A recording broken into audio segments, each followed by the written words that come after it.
Basic electronics में हम ये जानते हैं कि बेसिक इलेक्ट्रॉनिक्स आया कहाँ से, इलेक्ट्रॉनिक्स आया कहाँ। सबसे पहले हम लोग देखते हैं कि इलेक्ट्रिकल का कुछ भाग होता है जो एलाइट से आता है और उसको हम इलेक्ट्रॉनिक्स से जोड़ते हैं, और जहाँ इलेक्ट्रॉनिक्स का नाम आता है वहाँ पर हम देखते हैं कि वो एटॉम के द्वारा ही नाम आएगा, क्योंकि एटॉम से ही इलेक्ट्रॉन्स, प्रोटॉन्स और न्यूट्रॉन्स जो कोवैलेंट बॉन्ड बनाता है, और इस कोवैलेंट बॉन्ड से ही इलेक्ट्रॉन्स सेमीकंडक्टर के माध्यम से चलता है, और इसके अलग अलग सिलिकॉन और जर्मनियम जो केमिकल होती है, इस केमिकल के माध्यम से इलेक्ट्रॉनिक्स के कंपोनेंट्स बनता है, और उस कंपोनेंट से हम अलग अलग काम लेते हैं। इलेक्ट्रॉनिक्स में हम ये जानते हैं कि इसके द्वारा जो कंपोनेंट्स तैयार होता है, बेसिकली इसमें ट्रांजिस्टर आता है, और ट्रांजिस्टर का दो भाग होता है। इसमें एक सिलिकॉन होता है, एक जर्मनियम होता है, लेकिन सारे सिलिकॉन और जर्मनियम ट्रांजिस्टर में पीएनपी और एनपीएन रहता है। इसके साथ साथ सेमीकंडक्टर, डायोड जो एलईडी का भी निर्माण होता है, जो लाइट इंडिकेटर होता है। इसके साथ साथ बहुत सा इक्विपमेंट है जो इलेक्ट्रॉनिक्स में आता है। कैपेसिटर है, कैपेसिटर का भी दो नाम हो जाता है। सेमी कैपेसिटर में इलेक्ट्रोलाइटिक कैपेसिटर, पीएफ हो गया, सिरामिक हो गया, फिलिप्स टाइप हो गया, ये सब कंडेंसर में आ जाता है। रेसिस्टेंस होता है, ये रेसिस्टेंस भी अलग अलग प्रकार का रेसिस्टेंस होता है। रेसिस्टेंस में भी हम लोग देखते हैं कि अलग अलग प्रकार का रेसिस्टेंस है, जिससे फिलिप्स का है, सिलिकॉन हुआ। इसमें बहुत पतले आकार का आता है जो क्वार्टर होता है, क्वार्टर से भी 1/8 पॉइंट का भी रेसिस्टेंस होता है, और इस रेसिस्टेंस के द्वारा हम लोग वोल्टेज को सप्लाई करते हैं, लेकिन ये करंट को अवरोध करता है। उसी मुताबिक हम रेसिस्टेंस को यूज करेंगे, जो जितना करंट को रोकेगा उस मुताबिक हम रेसिस्टेंस को यूज करते हैं। कभी कभी कोई रेसिस्टेंस जल भी जाता है तो उसके वाटेज को बढ़ाते हैं। इसके साथ साथ हम लोग देखते हैं कि बहुत सा ऐसा इलेक्ट्रॉनिक्स कंपोनेंट्स है जिसके माध्यम से हम लोग नॉन पोलर पर भी काम करते हैं। क्यों कि इसमें कोई पोलरिटी नहीं, और बाई कंडक्टर इलेक्ट्रॉनिक्स माध्यम से, इलेक्ट्रॉन्स के माध्यम से मूव करता है, और इसके मूव करने में होल्स का निर्माण होता है। होल्स जब तक रहेगा करंट चलने में उसको मदद करेगा। इसके साथ हम लोग आगे देखते हैं कि वोल्टेज क्या होता है। वोल्टेज में हम लोग ये जानते हैं कि किसी भी बैटरी हो या बैटरा हो, वोल्टेज सब में रहता है। जैसे मान लीजिए कि 12 वोल्ट हम लोग ऑपरेट करने के लिए कोई यूनिट लेते हैं, तो 12 वोल्ट एक छोटी बैटरी में भी होता है, एक बड़े बैटरी में भी होता है। वोल्टेज सब में रहेगा, लेकिन इसके साथ साथ करंट चलता है तभी वोल्टेज भी काम करता है। इसके साथ साथ हम लोग वोल्टेज के साथ साथ हम लोग जो देखते हैं कि वोल्टेज अगर एक तार से दूसरी जगह जाता है तो इसमें पोटेंशियल काम करता है, और पोटेंशियल जब काम करेगा तभी वोल्टेज भी ऑपरेट होता है। इसके साथ साथ और भी हम लोग जानते हैं कि जब इसका शामिल पोटेंशियल डिफरेंस में होता है ईएमएफ, मतलब इसको हम लोग कहते हैं शॉर्ट में ईएमएफ, इलेक्ट्रोमोटिव फोर्स। जब कोई तार के द्वारा हम लोग एक जगह से दूसरी जगह करंट प्रवाहित करते हैं तो इसके साथ साथ वोल्टेज भी प्रवाहित होता है, क्योंकि करंट फोर्स करता है और वोल्ट आगे चलने में मदद करता है, जो इलेक्ट्रॉन्स का काम करता है। और हम लोग ये जानते हैं कि जब हम लोग प्रैक्टिकली माध्यम से जब पोटेंशियल डिफरेंस को यूज करेंगे तो इसका मात्रक जो यूनिट होता है वो वोल्ट होता है, और वोल्ट जब तक रहेगा नहीं तब तक हम ये नहीं जानेंगे कि कितना वोल्ट पे ऑपरेट हो रहा है। चाहे कोई भी चीज़ को हम लोग ऑपरेट करें, चाहे पंखा चला रहे हैं, चाहे बिजली में आपको फ्रिज चला रहे हैं, या जो भी चीज़ को ऑपरेट कर रहे हैं। इसी तरह हम लोग जानते हैं कि 1 वोल्ट जब भी हम लोग देते हैं किसी ऑपरेटिंग यूनिट के लिए, तो 1 वोल्ट है तो उसको हम 1 वोल्ट ही कहेंगे, जो उसका चार्ज ऑफ इलेक्ट्रॉन्स होता है जो 1 वोल्ट के लिए काम करता है। इसके साथ हम लोग देखते हैं कि करंट क्या है। करंट एक प्रकार का बहुत ही वैल्यूबल इलेक्ट्रॉनिक्स एक पार्ट हुआ समझिए, या वोल्टेज के साथ या करंट इलेक्ट्रिसिटी का एक गुण है। जो करंट अगर नहीं रहेगा किसी भी यूनिट में तब तक एक जगह से दूसरी जगह करंट नहीं प्रवाहित होगा। और जब करंट एक प्रकार का यूनिट एम्पियर होता है, और इस एम्पियर के अनुसार अलग अलग करंट अलग अलग यूनिट प्रवाहित होता है। जैसे मान लीजिए एक मोटर को हम ऑपरेट करते हैं, मोटर का ऑपरेटिंग यूनिट 12 वोल्ट है, लेकिन 12 वोल्ट देते हैं, लेकिन उसका एम्पियर कैपेसिटी कितना है उस मुताबिक डिपेंड करता है कि मोटर का रोटेशन उसके हर्टेज कैपेसिटी पर कितना है। और ये जानना जरूरी है कि मोटर जब चलेगा तो उसकी करंट कितनी कैपेसिटी है। इसलिए प्रत्येक मोटर में, चाहे छोटा मोटर हो, चाहे इंडस्ट्रियल मोटर हो, या वोल्टेज के अनुसार ट्रांसफार्मर हो, जब तक उसकी करंट कैपेसिटी नहीं जानेंगे हम लोग उसको ऑपरेट नहीं कर सकते हैं। इसके साथ साथ हम लोग जानते हैं कि जब हम लोग करंट देते हैं किसी भी यूनिट में तो उसका एक पोटेंशियल डिफरेंस, जो वोल्टेज और करंट दोनों ही चलता है, और जब दोनों चलेगा तभी ऑपरेटिंग यूनिट काम करता है, चाहे पंखा हो, चाहे ट्रांसफार्मर हो, और जिस चीज़ को हम चला रहे हैं। दूसरे क्या है कि कंडक्टर में जो फ्री इलेक्ट्रॉन्स चलता है कंडक्टर के द्वारा, तार के द्वारा एक फोर्स उसमें काम करता है, और जब फोर्स काम करता है तभी वो मूव करता है। जैसे मान लीजिए कि हम लोग एक तार में, जो पतली तार में अगर मोटर को प्रवाहित करते हैं, तो मोटर जब देंगे तो वो तार में कितना करंट जा रहा है और कितना वोल्टेज जा रहा है, और तार की भी किस कैपेसिटी उसकी सहने लायक है, तब वो चलेगा। अगर मान लीजिए तार की कैपेसिटी अगर कम हो, पतली तार हो, और वोल्टेज करंट एम्पियर दोनों अधिक है, तब वो तार गर्म होकर जल सकता है। इसलिए हम लोग कोई भी यूनिट को चलाने के पहले उसकी कैपेसिटी, जिसमें इलेक्ट्रॉन्स फ्री बह सके और मूव कर सके, उसी मुताबिक हम लोग उसको यूज करेंगे, तार को और ऑपरेटिंग यूनिट को। इसके साथ साथ जो भी करंट है वहाँ पर, चार्ज ऑफ मोशन, कितना वोल्टेज कितने फ्रिक्वेंसी पर चल रही है मोटर, उसका भी मेजरमेंट करना बहुत जरूरी होता है, और इसके लिए उसको देख कर ही हम लोग चलाते हैं या काम करते हैं। कभी कभी हम लोग देखते हैं कि कोई भी करंट चलाते हैं तो उसकी इकाई क्या है, इलेक्ट्रॉन्स की क्षमता क्या है, उसको चलाने की क्षमता क्या है, उस मुताबिक हम लोग वोल्टेज करंट को, हर्टेज के फ्रिक्वेंसी को, वायर की कैपेसिटी को, सारा चीज को जान कर ही हम काम करते हैं। अगले स्टेज में हम जानते हैं कि एम्पियर। एम्पियर क्या है? एम्पियर एक बहुत बड़ा महत्व है, जो करंट की यूनिट होती है एम्पियर। जब तक एम्पियर हम नहीं जानेंगे, कोई भी ऑपरेटिंग यूनिट जिसमें हम काम ले रहे हैं हम नहीं कर सकेंगे। आजकल आप एक वायर भी लीजिएगा तो उसमें एम्पियर कैपेसिटी लिखा रहता है, क्योंकि एम्पियर एक पावरफुल चीज होता है, क्योंकि voltage is nothing but it is the electrical pressure, it is depend of the ampere. तो जो एम्पियर है उस एम्पियर के मुताबिक ही हम अगला काम करते हैं। जितनी एम्पियर कैपेसिटी अधिक होगी उतना ही ऑपरेटिंग यूनिट सही काम करेगा। और आगे की ओर हम लोग देखते हैं कि जो यूनिट काम करता है वो फोर्सली काम करता है। जब तक एम्पियर नहीं रहेगा वो वोल्ट नहीं काम करेगा, और एम्पियरलेस होगा तो वो जीरो हो जाएगा, जो आगे की ओर हम बताएंगे ओपन सर्किट में। इसके साथ हम लोग देखते हैं कि जो करंट इंडिकेट करता है, आइडेंटिफाई करता है इलेक्ट्रिसिटी का, जो उसके मोशन पे डिपेंड करता है, और सैम्बल के साथ साथ उसकी कितनी करंट की कितनी एम्पियर कैपेसिटी है, उस मुताबिक हम लोग इसका काम लेते हैं। जैसे मान लीजिए कि जब हम लोग किसी भी बैटरी को चार्ज करते हैं तो इसका क्यू चार्ज होता है, कितने समय में चार्ज होता है, इसलिए इसकी यूनिट करंट आई की capacity I equal to Q by T कहा गया, क्योंकि करंट कैपेसिटी ही चार्ज ऑफ टाइमिंग होता है। जब हम लोग करंट को एम्पियर से जोड़ते हैं तो इसकी क्यू कैपेसिटी, जो कूलम नामक वैज्ञानिक ने बनाया, ये क्यू उसका चार्ज कैपेसिटी बताया, लेकिन टाइमिंग कितने समय में उतना चार्ज होता है वो टाइमिंग को भी जोड़। क्लोज सर्किट में हम देखते हैं कि जो क्लोज सर्किट होता है, जब तक कोई सर्किट कंप्लीट नहीं होता है कोई भी चीज चालू नहीं होता है। जैसे मान लीजिए एक बल्ब को जलाना, पंखा को चलाना, ये सारे चीज हम लोग क्लोज सर्किट में ही काम करते हैं। क्लोज सर्किट क्या होता है कि complete resistance to produce of this operating unit. इस मुताबिक हम लोग किसी बल्ब को जलाते हैं या पंखे को चलाते हैं, या मान लीजिए कि कोई किसी भी फ्रिज को चलाते हैं, ये क्लोज सर्किट होता है, क्योंकि क्लोज सर्किट ये ऑपरेटिंग यूनिट कंप्लीट, इसका सर्किट कंप्लीट होता है। जैसे हम लोग जानते हैं कि करंट इलेक्ट्रिसिटी कंपोनेंट्स अरेंज करता है किसी सर्किट को ऑपरेट करने के लिए, तब वो काम करता है। जैसे कि सर्किट में हम लोग देखते हैं कि किस रास्ते से जाता है, रास्ते में मतलब कौन तार किससे जुड़ा है और कितना करंट फ्लो हो रहा है, तो इसका पाथ का काम जो काम कर रहा है ये वायर कर रहा है। लेकिन वायर पर भी डिपेंड करता है कि कौन वायर कितने कैपेसिटी के मुताबिक काम कर रहा है। ये क्लोज सर्किट में बहुत बड़ा ये दिखाता है कि मान लीजिए कि अगर हम फ्रिज चला रहे हैं और ये फ्रिज मान लीजिए 1 वाटेज है, करंट कैपेसिटी 10 एम्पियर है, तो हम कम से कम उसका 10% हम अलग से एक्स्ट्रा उसका एक्सटेंशन लेंगे, ताकि तार कैपेसिटी जो उसका एम्पियर कैपेसिटी है वो बर्दाश्त करे और लोड्स के अनुसार वो काम करे। उसी प्रकार एक बल्ब को देखते हैं कि अगर हम 100 वाट का बल्ब को जलाते हैं तो कम से कम इसकी कैपेसिटी 5 मिली एम्पियर होना चाहिए, क्योंकि 100 वाट कैपेसिटी के माध्यम से तार उसके लिए सूटेबल होता है। और जब हम बैटरी से या लाइन से जोड़ते हैं, लाइन मतलब कि फेज न्यूट्रल 220 से, तो बल्ब को जल जाना चाहिए। तो जब बल्ब जल जाता है इसका मेरा पाथ कंप्लीट है और बल्ब जल चुका है, और ये क्लोज सर्किट कहलाता है।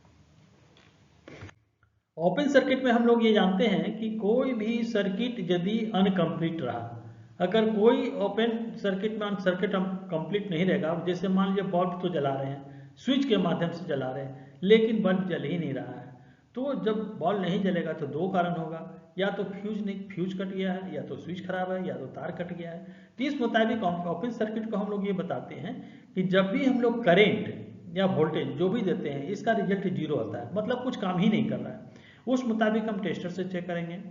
या दोनों पॉइंट को हम लोग एक होल्डर बल्ब से चेक करेंगे। अगर दोनों पॉइंट पर अगर बल्ब नहीं जलता है मतलब जीरो होता है, इसलिए करंट आई मतलब जीरो कहलाता है, क्योंकि इसमें कोई करंट कैपेसिटी इसमें रह नहीं जाता है। उसी प्रकार हम लोग देखते हैं कि अगर एक बैटरी के द्वारा किसी सर्किट को या पाथ को कंप्लीट करते हैं तो उसका रेसिस्टेंस, अगर बल्ब हो या पंखा चला रहे हैं लेकिन पंखा और बल्ब नहीं चल रहा है, नहीं मूव कर रहा है, तो इस मतलब कि इसका करंट कैपेसिटी वहाँ पर नहीं पहुँचा।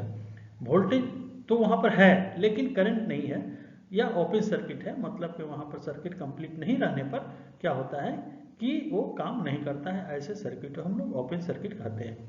कभी कभी एक चीज़ और देखा जाता है, जैसे मान लीजिए कि हम लोग आउटपुट में लोड दिए, लोड देने के बाद या तो तार जल जा रहा है, या तो फ्यूज जल जा रहा है, या तो बैटरी शॉर्ट हो जा रहा है, तो इसमें हम लोग समझते हैं कि आउटपुट में शॉर्ट सर्किट है, जो यहाँ पर नहीं दिखाया गया है। यहाँ केवल क्लोज सर्किट, ओपन सर्किट को दिखाया गया।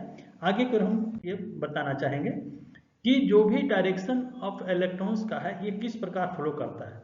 तो ये बहुत बड़ा एक प्रकार का ये थीसिस समझिए कि जब भी हम लोग इलेक्ट्रॉन्स को फ्लो करते हैं तो ये दो माध्यम से होता है। एक इलेक्ट्रॉन्स फ्लो होता है आपको electrons flow circuit by the negative charge in battery, मतलब कि डायरेक्शन इलेक्ट्रॉन का फ्लो जब बैटरी के लिए देते हैं तो इसका साइड जो होता है रेसिस्टेंस, मतलब कि जो लोड हुआ इसका बैक साइड में पॉजिटिव साइड इसमें बैटरी में आकर जुड़ जाता है। लेकिन ठीक इसका विपरीत में हम लोग देखते हैं कि जब सर्किट या कॉन्वेंशियल करंट हम लोग देते हैं तो ये एक नियमन पूर्वक में अगर जिस ऑपरेट को हम लोग यूज कर रहे हैं, ऑपरेटिंग यूनिट को यूज कर रहे हैं, इसका डायरेक्शन जो है कॉन्वेंशियल करंट का ठीक अपोजिट हो जाता है। जैसे कि यहाँ पर दिखाया गया है कि बैटरी को हम लोग पॉजिटिव साइड से जोड़ते हैं, तो अगर रेसिस्टेंस मतलब लोड देते हैं तो इसमें नेगेटिव साइड में बैटरी ऑपरेट होता है। तो इस प्रकार हम लोग दोनों चीज को देखें जो इलेक्ट्रॉन्स फ्लो में मदद करता है। इसमें और भी चीज समझना है कि जब डायरेक्शन ऑफ इलेक्ट्रॉन्स फ्लो होता है तो इलेक्ट्रॉन्स फ्लो बाय कंडक्टर एक होल्स के माध्यम से होता है, और जब तक होल्स रहेगा इलेक्ट्रॉन्स का फ्लो हमेशा निरंतर बढ़ते जाएगा। इसके साथ साथ अब देखते हैं कि type of current. Type of current में इसका यूनिट आई होता है, हम लोग जानते हैं पहले से, लेकिन टाइप ऑफ करंट में किस प्रकार से करंट फ्लो करता है उस चीज को जानेंगे कि जब भी डायरेक्ट करंट में देखते हैं करंट ऐसे एक्चुअल हम लोग अलग अलग प्रकार का जानते हैं। इसमें जो दिखाया गया है डायरेक्ट करंट में हम लोग देखते हैं कि डायरेक्ट करंट हमेशा पॉजिटिव और नेगेटिव कहलाता है, जिसकी दिशा परिवर्तन नहीं होती, एक समान दिशा में आगे की ओर चलते जाता है, और इसका सोर्स टर्म बीच में कोई रुकावट नहीं होता है, और इसकी चार्ज कैपेसिटी हमेशा फ्लो पॉजिटिव और नेगेटिव होती है। लेकिन ठीक इसके विपरीत में जो करंट होता है, जो एसी करंट कहलाता है, वो अल्टरनेटिंग होता है। अल्टरनेटिंग में फेज और न्यूट्रल एक समान परिवर्तन नहीं होता है, जिसको हम लोग साइनसॉइडल के नियम से जानते हैं। जो इसके परिवर्तन के अनुसार में क्या होता है, एक ग्राफ के माध्यम से यदि हम लोग करंट को प्रवाहित करते हैं तो हाफ साइकिल फेज और हाफ साइकिल न्यूट्रल ऊपर और नीचे मूव करता है, जिसकी साइक्लिंग 50 हर्ट्ज होती है, जो हमेशा एक समान नहीं होती है। यही कारण है कि जब एसी करंट अगर मनुष्य को लगता है, ह्यूमन बॉडी को लगता है, तो उसमें झटका महसूस होता है। क्यों झटका महसूस होता है कि जब भी हम लोग फेस में संपर्क में आते हैं, हमारा बॉडी ने अर्थ में रहता है तो वो पकड़ने का कोशिश करता है, क्योंकि ये कंप्लीट पाथ बनाता है। लेकिन जैसे ही ये न्यूट्रल में जाता है तो हमारा शरीर को ये छोड़ देता है, और जब ये छोड़ता है तो ये हमारा झटका महसूस होता है, छोड़ने की क्रिया का महसूस होता है। तब पकड़ने और छोड़ने की जो क्रिया होती है इसके साथ है ये हमको झटका महसूस होता है, कंपन महसूस होता है। लेकिन अगर कोई बॉडी अगर जमीन से अर्थ हो गया है और जमीन की कैपेसिटी अगर अधिक है, भींजाव अधिक है, तो वो इसी करंट में न्यूट्रल की शक्ति अधिक हो जाती है और ये पकड़कर इंजर्ड हो सकता है। और एक चीज को हम ये भी बताना चाहते हैं कि जो करंट हम लोग जानते हैं अलग अलग प्रकार का जो करंट होता है, जैसे मान लीजिए पल्सेटिंग करंट हुआ, इसके बाद आपको ऑसिलेटिंग करंट हुआ, अलग अलग जैसे ऑसिलेट करते हुए करंट चलती है, या पल्स के समान जो करंट चलती है, या आपको डिस्प्लेसमेंट होता है, लकड़ी में करंट चलती है, सब अलग अलग प्रकार का करंट है। लेकिन आपको दो करंट को जानना जरूरी है, जो डायरेक्ट करंट डीसी करंट कहलाता है और अल्टरनेटिंग करंट कहलाता है। लेकिन डायरेक्ट करंट में हम लोग प्लस माइनस कहेंगे और अल्टरनेटिंग करंट में फेज और न्यूट्रल कहेंगे, क्योंकि बहुत सा ऐसा देखा गया है कि जो विद्यार्थी को अगर करंट के बारे में भी पूछा जाएगा तो पहले फट से कह देगा कि वो प्लस माइनस है, लेकिन प्लस माइनस केवल डीसी के लिए होता है और एसी करंट के लिए हमेशा नेगेटिव और पॉजिटिव होता है। अब अगला स्टेज में हम आते हैं, रेसिस्टेंस क्या है। रेसिस्टेंस मतलब प्रतिरोध होता है, इसको हिंदी में कहते हैं। और रेसिस्टेंस एक बहुत बड़ा कार्बन रेसिस्टेंस है जो करंट को प्रतिरोध करता है, मैंने करंट को रोकने का काम करता है। और करंट कितना रोकेंगे ये उसके रेसिस्टेंस के मान पर डिपेंड करता है, क्योंकि करंट का रेसिस्टेंस यहाँ पर देखते हैं कि जो वैल्यू रेसिस्टेंस का दिया गया है उस मुताबिक हम उसका वैल्यू को जानते हैं, और कितने वोल्ट को रोकेगा उसको भी जानेंगे, क्योंकि रेसिस्टेंस अलग अलग प्रकार का होता है। कार्बन रेसिस्टेंस होता है, फिल्म टाइप का रेसिस्टेंस होता है, सिलिकॉन टाइप का रेसिस्टेंस होता है, वायर ऑन रेसिस्टेंस होता है। तो इस रेसिस्टेंस में जैसे मान लीजिए हम पतली रेसिस्टेंस को यूज करते हैं और रेसिस्टेंस जलता है तो इसके वाटेज कैपेसिटी को बढ़ाते हैं, क्योंकि इसकी करंट की रेसिस्टेंस अधिक हो जाती है, इसलिए उस रेसिस्टेंस को बर्दाश्त करने के लायक हम लोग रेसिस्टेंस को जोड़ते हैं। इसमें देखा गया है कि अपोजिट जब भी करंट हम प्रवाहित करते हैं किसी भी रेसिस्टेंस में तो अपोज करता है, करंट को प्रतिरोध करता है और रोकने का काम करता है। लेकिन कौन करंट कितना रोकेगा वो रेसिस्टेंस के मान पर डिपेंड करता है। इसके साथ साथ हम लोग देखते हैं कि जो भी करंट फ्लो करता है उसके आपको एविडेंस पर डिपेंड करेगा कि कौन वैल्यू कितना रेसिस्टेंस के लायक है। इसके साथ साथ हम लोग देखते हैं कि कंडक्टर यदि हैवी है और कंडक्टर का रेसिस्टेंस बहुत ही पतला है तो क्या होगा कि रेसिस्टेंस जल जाता है, और जल जाता है तो वो काम नहीं करेगा और रेसिस्टेंस जलने के बाद फिर ओपन सर्किट हो जाएगा।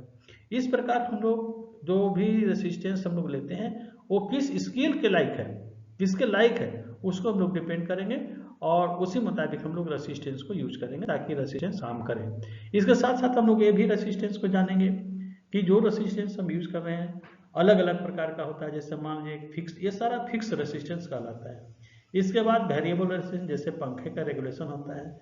सेमी वैल्यू रेसिस्टेंस होता है, मतलब fix resistance, variable resistance, semi variable resistance अलग अलग प्रकार का होता है, लेकिन सबका काम भी अलग अलग होता है। रेसिस्टर में हम लोग ये देखेंगे कि रेसिस्टेंस मोटे इकाई के होता है जो वेरिएबल टाइप का, उसके वाटेज कैपेसिटी के अनुसार यूज होता है, जो हम लोग इंडस्ट्रियल लेवल में हम लोग यूज करेंगे। और इसको वैल्यू के अनुसार हम लोग निकालते हैं कि किस किस प्रकार का हम लोग रेसिस्टेंस को यूज करते हैं। रेसिस्टेंस में दिखाया गया कि इसका रेसिस्टेंस का वैल्यू किस प्रकार निकालेंगे। इसके किस किस रेसिस्टेंस में हम लोग देखते हैं कि रेसिस्टेंस का वैल्यू जो ओम्स लॉ के माध्यम से हम लोग V बराबर I इंटू आर के माध्यम से जानेंगे कि करंट और वोल्टेज और रेसिस्टेंस ये तीनों की समानता एक साथ आती है, और हम लोग वैल्यू ओम्स लॉ के माध्यम से जानेंगे और इसके साथ माध्यम से ऑपरेट करेंगे। ये रेसिस्टेंस जो दिखाया गया है ये इसका सिंबल है कि ये रेसिस्टेंस किस प्रकार होता है। इसमें ऊपर नीचे तिरछा कोनी रेसिस्टेंस होता है, दोनों ऊपर से किनारे किनारे कॉपर का तार रहता है, बीच में कार्बन रहता है जो करंट को रोकने में मदद करता है और अंदर अंदर करंट प्रवाहित होता है। इसमें ऊपर में इंसुलेट लगा हुआ है, यह इंसुलेटर करंट को रोकने का काम करता है, लेकिन दोनों तार के माध्यम से हम लोग करंट को प्रवाहित करते हैं। और अगला देखते हैं कि इसमें करंट कितना प्रवाहित किया, कितना वैल्यू के अनुसार हम लोग इसको करंट देते हैं। इसके साथ अलग अलग रेसिस्टेंस होता है, जैसे हम बताएं आपको कि वायर ऑन रेसिस्टेंस होता है, फिक्स रेसिस्टेंस होता है, कार्बन रेसिस्टेंस होता है, सिलिकॉन टाइप का रेसिस्टेंस होता है, क्वार्टर वाट होता है, हाफ वाट होता है, 15 वाट होता है, 5 वाट, 20 वाट, 40 वाट तक रेसिस्टेंस होता है। जितने जितने वाटेज बढ़ते जाएगी इसकी हीटिंग कैपेसिटी इसको रोकते जाएगी। और इसके साथ रेसिस्टेंस का वैल्यू जो पतले आकार का होता है कलर कोडिंग के अनुसार हम लोग जानते हैं, कलर कोडिंग के अनुसार ही हम लोग जानेंगे। इसमें मुख्य 4 बैंड होते हैं। जो फर्स्ट बैंड होता है पहला कलर कहलाता है, दूसरा कलर कहलाता है दूसरे बैंड के अनुसार, तीसरा कलर कहलाता है तीसरे बैंड के अनुसार, और चौथा बैंड जो होता है ये टॉलरेंस होता है जो मान के को वो संतुलित करके रखता है। और इसमें 0.1 और 0.1 के माध्यम से हम लोग इसको जानते हैं, जो यहाँ first number, second number, third number और टॉलरेंस के नाम से जानते हैं। जो प्रत्येक रेसिस्टेंस में 4 कलर कोडिंग होता है, फर्स्ट, सेकंड, थर्ड और अंत में टॉलरेंस। इस प्रकार हम लोग ABCD के माध्यम से जाने।